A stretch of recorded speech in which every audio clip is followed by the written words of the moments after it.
Tenemos el gusto de poder compartir a partir de esta jornada, a partir de este día viernes y un 31 de mayo, una fiesta significativa, por ejemplo, históricamente hablando, para la ciudad de Concepción, en el norte. Y hago esta mención porque el arquitecto Rubiani se incorpora a nuestro servicio informativo y desde su perspectiva, aquellos eventos históricos, arquitectos, que han dado antecedentes muy importantes para el pueblo, para la República, para la nación. ¿Qué podemos compartir contigo hoy en este día? Buenas noches, ¿cómo estás, Jorge? Buenas noches, Oscar, buenas noches, Sani.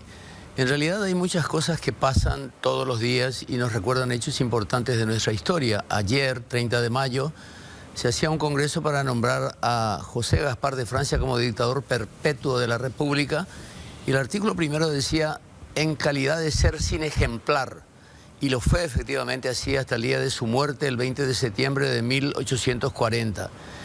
Francia acumulaba todo el poder, era al mismo tiempo auditor de guerra, juez supremo de la República, ministro, instructor de tropas, especialmente de las de caballería, para lo cual se munió de una serie de textos europeos para entender el procedimiento de la guerra, pero también con esa acumulación de poderes se hizo sujeto de toda la crítica que cayeron sobre él, porque de momento que él estableció esa modalidad de gobierno, se echaba sobre sí mismo todas las posibles culpas que podían tener, y él no tenía ninguna posibilidad de soslayar su responsabilidad en los hechos de la República, y generó prácticamente una serie de consecuencias que duraron hasta la Guerra de la Triple Alianza, porque Francia, con su rigurosidad, hizo que mucha gente se radicara en Buenos Aires complotando permanentemente contra él, y esa gente que estaba en Buenos Aires también abonó o tiró leña al fuego para que la Guerra de la Triple Alianza finalmente se produjera. ¿Era una suerte de exilio forzado, dada la actitud de Francia contra aquellos que de alguna manera estaban en contra del modo de la política que estaba implementando? Lo que pasa es que inmediatamente después de la independencia se denotan los partidos que pugnaban por el poder en el Paraguay, sin despreciar otros datos, que más afuera, hacia las costas marítimas, estaban también las grandes potencias extranjeras, pero en Asunción, que era una pequeña aldea aislada del resto del universo, estaban los porteñistas, estaban los españolistas que querían que todo siguiera igual, y estaban los del Partido Nacional, que es la línea que sigue Francia, que sigue López, pero el camino era muy difícil porque se acaban de desmantelar monarquías feudales que duraron milenios. La gente no tenía un modelo de gobierno para seguir, vamos a copiarle a tal o cual cosa. Estaba la Revolución Francesa, que fue una revolución muy particular, que se delimitó en ese territorio, pero acá no teníamos nada.